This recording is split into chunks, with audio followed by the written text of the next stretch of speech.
ابنة ملك وزوجة سلطان وأم سلطان. هي ابنة ملك القرم وزوجة السلطان سليم الأول ووالدة السلطان سليمان القانوني، فلا عجب أن تكون أكثر النساء العثمانيات نفوذا عبر التاريخ ومضربا للمثل في نفوذ سلطنة الحريم. جميلة وفاتنة وسلطانة قائدة، تمكنت بحنكتها من أن تستلم زمام الأمور.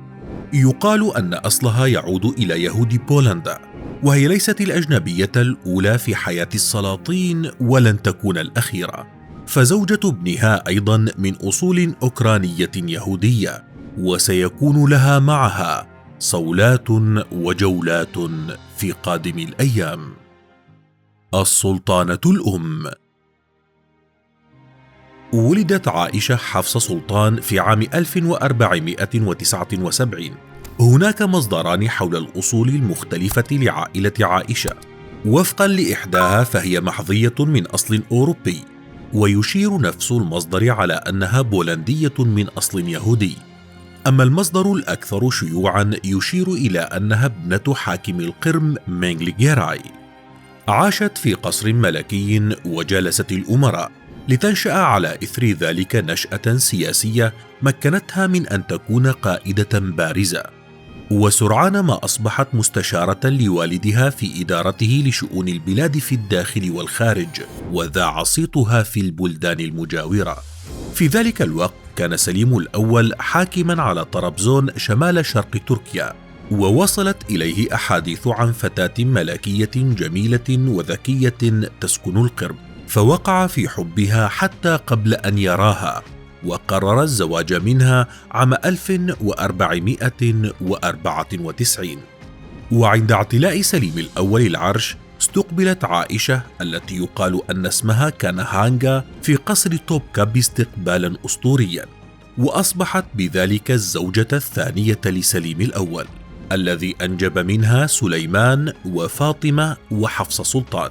وكان سليمان القانوني أبرز الأولاد الذين أنجبتهم، والذي سيكون له شأن كبير في المستقبل. السلطانة الزوجة والأم. تأقلمت عائشة مع زوجها السلطان في القصر الجديد بسرعة كبيرة، وكان لخبرتها السابقة مع أبيها الملك دورا كبيرا في استلامها إدارة وقيادة القصر العثماني من الداخل، ودعمت زوجها في اتخاذه للقرارات المصيرية، لكن دورها بقي مقتصرا على الشأن الداخلي، بخلاف ما ستصبح عليه خلال حكم ابنها سليمان القانوني الذي كان أميرا على الأناضول في وقت ولايته للعهد.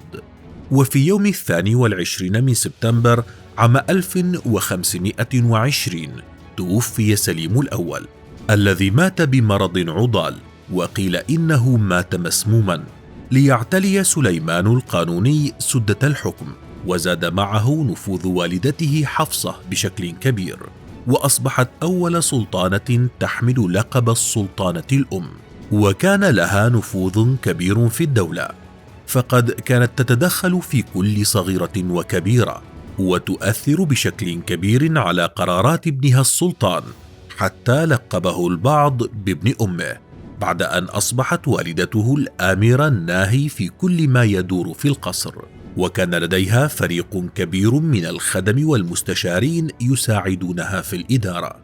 ولم يتوقف دورها هنا فقط، وإنما أصبحت على رأس الوفود الرفيعة بصفتها ممثلة لرأس هرم السلطة العثمانية. خلال السنوات الأولى من حكم ابنها كتب سفير البندقية بيترو براغادين في رسائله أن حفصة سلطان كانت امرأة جميلة جدا تبلغ من العمر 48 عاما، وقد احترمها ابنها السلطان وأحبها. كما كان للسلطانة حفصة دور كبير في تحقيق التوازن بين زوجتي ابنها سليمان لكي يتفرغ للفتوحات الخارجية، بعيدا عن المنافسة التي كانت تتم بين زوجتيه، من أجل أن تضمن كل واحدة منهن نفوذا أكبر لأولادها. وانتهت هذه المنافسة بقيام السلطان بنفي زوجته الأولى مهدوران إلى مدينة بورصة، بعد أن قام بإعدام ابنها الأكبر شاه زاد مصطفى، وأبقى على زوجته خرم سلطان التي لها أصول أوكرانية يهودية، بالإضافة إلى الأدوار الكثيرة التي قامت بها حفصة، إلا أنها لم تنس أن تشيد المباني التي حملت اسمها، فقد كانت أول سلطانة تأمر ببناء جامع، وذلك في منطقة أورلا التابعة لمدينة أزمير على بحر إيجا. كما أمرت بإنشاء مطعم للفقراء ومدرسة، بالإضافة لمستشفى متخصص في علاج الأمراض النفسية، ولا زال اسمها يذكر إلى اليوم في الخانات الموجودة في منطقة مارماريس.